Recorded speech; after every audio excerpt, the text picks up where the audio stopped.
ka diçka për cilën unë nuk kam shpëtim. Dhe kjo është përballja me Zotin një ditë.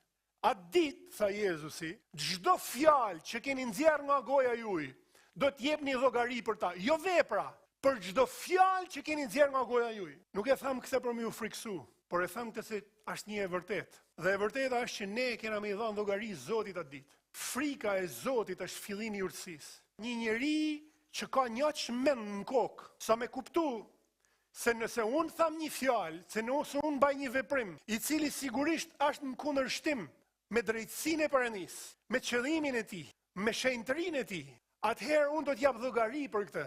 Kam përshtypjen se ta ne atëherë kena mu ba më të përgjegjshëm, sepse asnjëri nuk ka dëshirë mu përballë me dënimin. Zoti nuk vehet në lojë.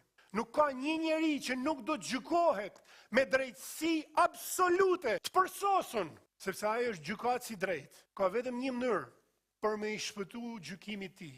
Dhe kjo mënyrë është me afal zemrën edhe jetën tonë Krishtit.